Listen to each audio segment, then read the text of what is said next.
عرب کے لوگ ذہین بڑے تھے، وہ دیکھ لیتا ہے کہ عمر کسی کام سے جا رہے ہیں، کوئی خیر نہیں ہے، عمر تیزی سے جا رہا ہے اور اس کا ہاتھ جو ہے نا یہ بھی تلوار کے دستے پہ ہے، تو خیر نہیں ہے۔ اور وہ بھی مسلمان تھے اور چھپے ہوئے تھے، بہت سارے لوگوں نے اسلام چھپایا ہوا تھا کفار کے ڈر سے، اور جن کا یہاں تھا وہ مارے گا رہے تھے۔ اس لیے نبی کریم صلی اللہ علیہ وسلم بھی کہتے تھے چھپاؤ، دل میں رکھو، ابھی جب وقت آئے گا کھول دیں گے۔ آپ کی طرف سے بھی اجازت تھی، لیکن جن کے پاس طاقت تھی اور وہ کہتے تھے نہیں تو آپ صلی اللہ علیہ وسلم انہیں نہیں روکتے تھے۔ حضرت بلال ایک غلام تھے، حضرت خبیب ایک غلام تھے، اور غلاموں پہ سب سے زیادہ سختی تھی، لیکن انہوں نے اعلان کیا ہے۔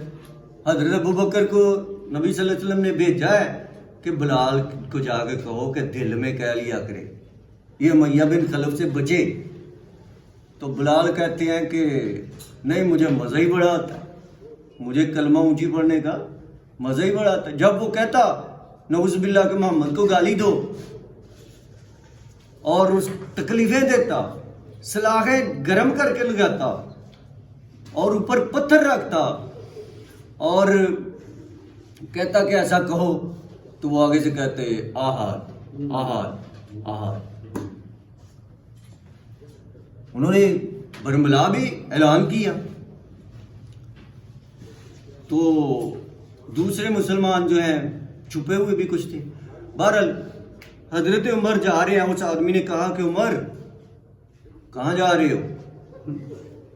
دلیر آدمی تھے، انہوں نے کہا میں یہ اس کام کے لیے جا رہا ہوں، ختم کر دوں گا آج قصہ ہی۔ سارے مکے کا امن تباہ ہو گیا، ہر طرف بربادی، پریشانی، اور ہر گھر میں جو ہے وہ لڑائیاں ہو رہی ہیں۔ یہ کون سا کام کیا، نیا دین لے آیا، نیا کچھ یہ کر دیے وہ کر دیا۔ اس نے، وہ بھی مسلمان تھے، اس نے کہا کہ اب نہ کوئی کسی طریقے سے اس کو ذرا ٹالوں۔ وہ ہے بڑے بہادر اور دلیر تھے اور انہوں نے باز نہیں آنا تھا۔ انہوں نے کہا عمر ادھر آ، میری بات سن۔ کیا ہے؟ اس نے کہا کہ پہلے اپنے گھر جانا، تیری بہن اور تیرا بہنوئی بھی مسلمان ہو چکے ہیں، ان کی تو پہلے جا کے خبر لے۔ حضرت عمر کو تو بہت غصہ اور زیادہ غصہ چڑھ گیا، اور وہ ادھر جانے کے بجائے بھاگا اپنے گھر، اپنی بہن کے گھر۔ اور جب وہ پہنچے دروازے پہ تو اندر سے تلاوت کی آواز آ رہی، اندر سے تلاوت کی آواز آ رہی ہے۔ ایک صحابی جو ہے ان کی بہن اور بہنوئی کو قرآن پڑھ کے سنا رہا ہے، کوئی غلام صاحب بھی تھا، کمزور غریب صاحب، اور وہ سنا رہا ہے ان کو۔ تو آپ نے کان لگا کے سنا اور پتہ چل گیا کہ دھیمی سی آواز ہے کہ کچھ پڑھ رہے ہیں۔ آپ نے دروازہ کھٹکھٹایا، اندر سے آئے، انہوں نے، وہ سوراخوں ہوتے تھے دروازے اس وقت، کواڑ ہوتے تھے نا، ان کے برلے شرلے ہوتی تھی، انہوں نے دیکھا تو وہ بھاگے پیچھے کو، اور انہوں نے کہا کہ عمر آ گئے، ڈر گئے سارے، عمر آ گئے۔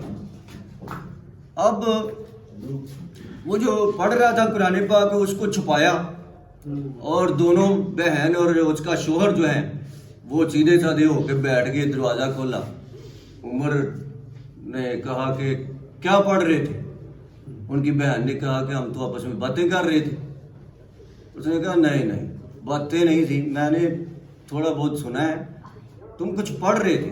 ادھر ادھر دیکھنا شروع کر دیا، تو کہا کہ میں نے سنا ہے کہ تم نے کلمہ پڑھ لیا محمد کا صلی اللہ علیہ وسلم۔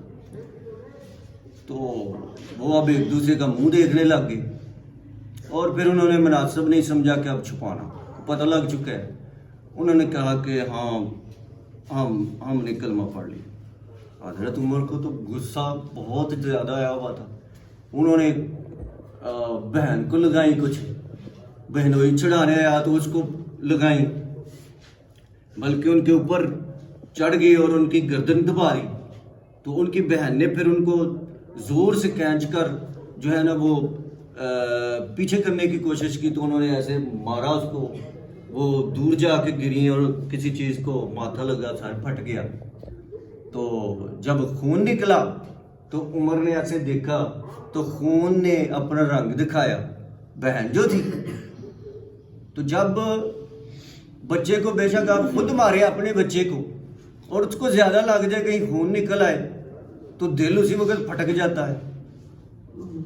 اور انہوں نے بھی غصے میں آ کے کہا کہ ہاں میں نے پڑھا ہے کلمہ، اور بلند آواز سے کلمہ دہرایا آپ کی بہن نے. عمر جو ہے اس کے دل کے اندر جو ہے وہ خون دیکھ کر نا ذرا سا کچھ ہوا اور وہ اس کو چھوڑ دیا، بہنوئی کو چھوڑ کر بیٹھ گئے. کچھ دیر سر پکڑے رکھا اور پھر انہوں نے کہا کہ وہ کیا پڑھ رہے تھے آپ، مجھے دکھاؤ تو صحیح. اب انہوں نے کہا کہ نہیں ہمارے پاس کچھ بھی نہیں ہے. تو انہوں نے کہا نہیں میں نا مجھے اچھا لگا ہے تو میں سننا چاہتا ہوں، مجھے دکھاؤ. اب انہوں نے ایک دوسرے کی طرف دیکھا اور انہیں نبی کریم صلی اللہ علیہ وسلم کی دعا یاد آ گئی کہ نبی کریم صلی اللہ علیہ وسلم نے چند دن پہلے دعا کی تھی کہ یا اللہ دو عمروں میں سے ایک عمر مجھے دے دے. ایک ابو جہل تھا، اس کا نام بھی عمر تھا، اس کا نام ابو جہل نہیں تھا، وہ تو ویسے مسلمانوں نے ڈالا تھا، حالانکہ اس کا نام تھا ابو الحکم. ابو الحکم کا مطلب ہے بڑا عقل والا، ابو الحکم بڑا عقل والا. لیکن جب وہ محمد صلی اللہ علیہ وسلم کو گالی دیتا تھا نا نعوذ باللہ، تو پھر مسلمان اسے کہتے تھے ابو جہل، یعنی ابو الحکم نہیں ابو جہل. یہ اس طرح سے نام ڈالا تھا مسلمانوں کہ یہ بیوقوف ہے، حالانکہ پہلے وہ ابو الحکم تھا. اب اس کا نام تھا عمر بن حشام. ہاں عمر بن حشام. اور جو عمر تھے ہمارے خلیفہ جو بنے عمر بن الخطاب یہ تھے. تو یہ بڑے دونوں بندے جو ہے نا وہ بھاری تھے. تو نبی کریم صلی اللہ علیہ وسلم نے دعا کی تھی. بعد میں صحابہ جو ہیں وہ ایک دوسرے کے ساتھ باتیں بھی کرتے تھے، انہیں یقین تھا کہ نبی کریم صلی اللہ علیہ وسلم کی دعا رائے گا نہیں جانی یہ پوری ہونی ہے. وہ آپس میں بحثیں کیا کرتے تھے کہ کون سا عمر جو ہے وہ اسلام لائے گا. تو زیادہ تر عمر بن خطاب کو ہی کہتے تھے کیونکہ وہ ان کا دل جو ہے وہ پہلے ہی نرم تھا، وہ انصاف پسند تھے. ابو جہل جو ہے وہ زیادہ ظالم انسان تھا. تو اس طرح سے ان کو پتا تھا کہ یہ دعا ہو چکی ہے. اس کی دلیری کی وجہ سے انہوں نے وہ ورقہ نکالا. اس وقت قرآن پاک ایسے تو نہیں تھے نا ہوتے جیسے ہمارے پاس، ایسے ورقے شرکے تھے. ورقہ نکالا، عمر نے دیکھا، عمر نے جب پڑھا نا تو پھر نبی کی دعا اثر کر گئی. نبی کی دعا نے اثر کیا، بدل گیا دل، اور تلوار جو ہے وہ میان کے اندر ڈالی اور کہا مجھے محمد کے پاس لے چلو صلی اللہ علیہ وسلم. تو پھر وہ نبی کریم صلی اللہ علیہ وسلم کے پاس لے کر گئے. اور جب وہ چھپے ہوئے تھے، کچھ صحابی نبی کریم صلی اللہ علیہ وسلم کے پاس تھے اور کسی جگہ میں جو ہے وہ ہٹ کے ذرا خفیہ طریقے سے بیٹھے ہوئے تھے، وہیں بات چیت اور نبی کریم صلی اللہ علیہ وسلم سے تبلیغ دین کی جو باتیں سیکھتے تھے. انہوں نے بھی جب دروازہ کھٹکھٹایا تو آگے سے آ کے دیکھا نا، ان کے بھی طوطے اڑ گئے کہ عمر آ گیا. اور حضرت حمزہ اس وقت تک مسلمان ہو چکے تھے. انہوں نے کہا کہ گھبراؤ ہی نہیں، عمر اگر اچھے ارادے سے آیا تو یہ کلمہ پڑھے گا. انہیں پتہ تھا دعا ہو چکی ہے. اور اگر برے ارادے سے آیا تو آج اس کی گردن میں اڑاؤں گا، تم ڈرو نہ، پیچھے ہو جاؤ. انہوں نے کھولا دروازہ، تلوار نکال لی حضرت حمزہ نے. دروازہ کھولا تو انہوں نے دبوچ لیا اسے. تو حضرت عمر نے آگے سے تلوار ہی نہیں نکالی. تو وہ گتھم گتھا ہوئے ذرا. تو نبی کریم صلی اللہ علیہ وسلم نے کہا کہ چچا جان رک جائیں، عمر کو آنے دیں. انہوں نے کہا میں تو نبی کریم صلی اللہ علیہ وسلم سے ملنے آیا ہوں، میں کوئی قتل کے ارادے سے نہیں آیا. آگے بڑھے اور کہا کہ نبی کریم صلی اللہ علیہ وسلم مجھے کلمہ پڑھائیں. ان 2 اشخاص کے ساتھ اسلام کو بڑی پاور ملی. اور حضرت عمر نے کہا کہ یا رسول اللہ صلی اللہ علیہ وسلم کیا ہم حق پر نہیں ہیں؟ انہوں نے کہا حق پہ ہیں. انہوں نے کہا پھر نماز چھپ کے نہیں اب پڑھنی. اب اللہ لعن ہوگی. اب چھپ کے نماز نہیں ہوگی. چلو نکلو سارے باہر حرم پاک میں چلیں, ادھر پڑھیں گے نماز. پھر چل دیے گئے. تو پھر سارے سردار جو مکے کے تھے, ابو جہل وغیرہ, یہ وہ کنٹرول ان کے پاس تھا اپنا اس کا خانہ کعبہ کا. تو وہ آگے کھڑے ہو گئے. اور جب یہ گلیاں سے گزر رہے تھے تو لوگوں نے پتھر مارے اور بڑا کچھ کیا, اوپر سے آوازیں کسیں, لیکن چلتے گئے.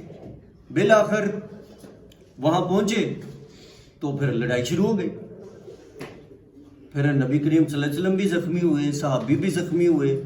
تو پھر ایک شخص اٹھا, اس نے بیچ بچاؤ کرایا. تو اس سرداروں کو سمجھایا کیوں لڑتے ہو, چھوڑو, انہوں نے پڑھنی ہے نماز, چل جانا ہے, رہنے دو. تو پیچھے ہٹ گئے. تو عمر پھر نماز پڑھ کے گئے. سب کو نماز جو ہے وہ اس طرح سے یہ حضرت عمر کا اسلام لانے کا واقعہ ہے. تو جب حضرت عمر نے اسلام قبول کیا نا, تو انہوں نے یہ کام بھی کیا کہ سارے سرداروں کے پاس گئے جو سارے ان کے ساتھی یار دوست تھے, اور سب کے سامنے جا کے کہا کہ میں نے بھائی کلمہ پڑھ لیا ہے. کلمہ دہراتے تھے, کسی کا ڈر نہیں تھا انہیں. پھر کسی کا ڈر نہیں تھا, لیکن اللہ کا بہت زیادہ ڈر تھا. وہ کیسے کہ پھر اپنے قبیلے کے لوگوں کو اکٹھا کیا اور کہا کہ جس کو میں نے جہالت کی حالت میں مارا ہے اسلام کی وجہ سے, وہ آگے آئے اور مجھے جو ہے وہ اپنا بدلہ لے. یہ ہے اللہ کا ڈر. تو انہوں نے جو ہے لاٹھی خود پکڑی. انہوں نے کہا آگے آؤ بھائی, یا پھر مجھے معاف کر دو, تو یا پھر یہ لاٹھی لو تو مجھے مار کے اپنا بدلہ پورا کرو. قیامت کے دن میں نہیں بدلہ دے سکتا, آج بدلہ پورا کرو. یہ ہے اسلام جس کے لیے صحابہ نے اپنی زندگیاں لٹائی ہیں, اپنے آپ کو, اپنے جسم کو تکلیفیں دی ہیں. آج ہم جو ہے وہ کیا اسلام کے لیے کر رہے ہیں؟ میرے بھائیوں, اسلام کو اتنی ہی آج بھی ضرورت ہے جتنی نبی کریم صلی اللہ علیہ وسلم کے دور میں ضرورت تھی. اسلام کو آج بھی اتنی ضرورت ہے کیونکہ اس پہ حملے ہو رہے ہیں. سب سے بڑا حملہ نظریاتی ہوتا ہے. یہ تلوار اور فوج آ جانا یہ چھوٹا حملہ ہے. نظریاتی حملہ اس سے بھی بڑا ہوتا ہے. وہ حملے ہو رہے ہیں. اور سب سے بڑا حملہ اندر سے ہوتا ہے. یہ اندر سے ہو رہے ہیں. باہر سے کوئی حملہ کرے گا, فوج آئے گی, مارے گی, پاکستان چھین لے گا, کچھ ہو جائے گا, یہ وہ, کیا ہوگا؟ انگریز نے کبھی مسجدیں ڈھائی ہیں؟ کبھی اس نے نماز سے روکا ہے؟ نہیں. جب انگریز ادھر حکومت کر کے گیا اتنے سال, تو مسلمانوں کو تو انہوں نے کچھ نہیں کہا. تو حملہ کیا ہوتا ہے؟ نظریاتی اور اندر سے. آج ہمارے اندر جو ہے وہ اسلام کے اندر ملاوٹ کی جا رہی ہے اور اپنے کرتے ہیں. اس لیے اس تحریک کا ساتھ دیں, باقاعدگی سے آیا کریں. ہم انشاءاللہ اسلام کی جو ٹرو پکچر ہے وہ آپ کو دکھائیں گے, اور اسلام پہ عمل کریں گے تو کامیابی ہے. یہ دنیا تو چند دن کی ہے.